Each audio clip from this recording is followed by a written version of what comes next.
नमस्कार। मेरा नाम पंडित हरीश कुमार शास्त्री। मैं आज आपके सामने वैष्णो देवी में हुई प्राकृतिक आपदा और उसके साथ उत्तराखंड शिमला के अंदर चली आ रही बादल फटने की घटना, ये हमें क्या संकेत देते हैं, आइए उन पे विचार करते हैं। देखिए, आज से 5 साल पहले कोरोना वायरस पूरे जगत पे एक ऐसा वायरस फैला जिसके कारण वह सभी को अपने कार्य को छोड़कर 1 साल तक घर में रहना पड़ा। इसके पीछे यह संकेत था कि जब जब प्रकृति के साथ, यानी इन पंच महाभूतों के साथ, जिसमें पृथ्वी, जल, अग्नि, वायु और आकाश, इन पंच महाभूतों के अंदर अनबैलेंस आ जाता है तो यह प्रकृति अपना बैलेंस स्वयं कर लेती है। जैसे शरीर के अंदर कुछ ऐसी भौतिक क्रियाएं और रासायनिक क्रियाएं चलती रहती है प्राकृतिक देन के कारण, जिससे हमारा शरीर बढ़ना, पसीने आना, यानी कई प्रकार के शरीर के अंदर रासायनिक क्रिया चलती रहती है। ये किसकी देन है? पंच महाभूतों की देन है। सोचिए, जरा गौर कीजिए, ऐसा प्रकृति हमारे साथ क्यों कर रही है?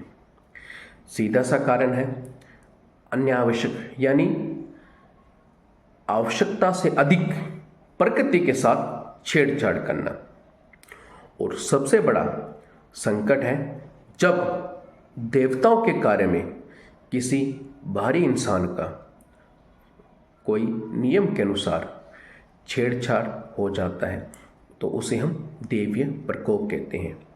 जैसे धारा देवी का मंदिर।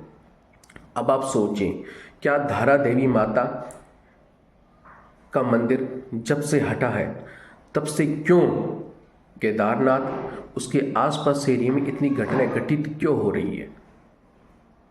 अनावश्यक डेवलपमेंट होना, जहाँ पानी का बहाव होता है वहीं पर आप डेवलपमेंट करते हो। अनावश्यक पेड़ कटना।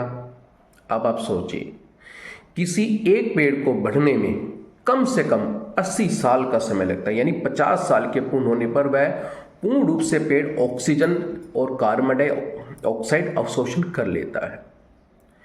अगर आप उसके काटने के बदले में 1000 पौधे लगा देते हैं, क्या वह 1000 पौधे उतने ऑक्सीजन क्रिएट कर पाएंगे?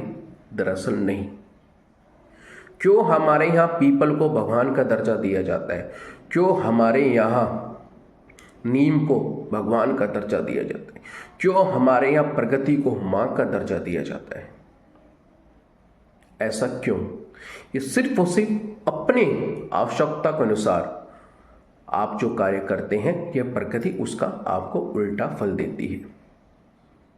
अब आप सोचिए, साफ साफ लिखा शास्त्रों में, अगर आप देवताओं के नियम को पालन नहीं करोगे, जो हजारों साल के मंदिर है, उन नियमों के अनुसार नहीं पालन करोगे, तो फिर ये प्रकृति के पंच महाभूत रक्षक, जिसको हम धारा देवी कहते हैं, वो अपने आप ही आपको अपना नियम पालन करवा लेगी।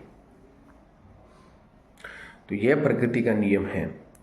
अभी तो जल देवता ने अपना लिमिटेशन क्रॉस किया है, क्योंकि मनुष्य जब अपनी लिमिटेशन क्रॉस करता है तो ये पंच महाभूत भी अपनी लिमिटेशन क्रॉस करते हैं। अभी 4 बाकी है, इसलिए कहना चाहूँगा, कृपया करके समय समय पर जो पेड़ बढ़ चुके हैं, यानी जो पेड़ पूर्ण रूप से लोगों को ऑक्सीजन दे रहे हैं, उनकी रक्षा कीजिए। मानवता पर ध्यान दीजिए। जगह जगह अपने घर के बाहर पेड़ पौधे लगाएं ताकि ऑक्सीजन क्रिएट हो, इंसान का स्वस्थ शरीर रहे। आजकल हर कोई इंसान डिप्रेशन, गुस्सा, सहन शक्ति कमज़ोर इसलिए है क्योंकि प्रॉपर वे में हर कहीं पेड़ पौधे कम होते जा रहे हैं। तो आपसे मैं इतना निवेदन करना चाहूँगा, प्रगति का संरक्षण कीजिए।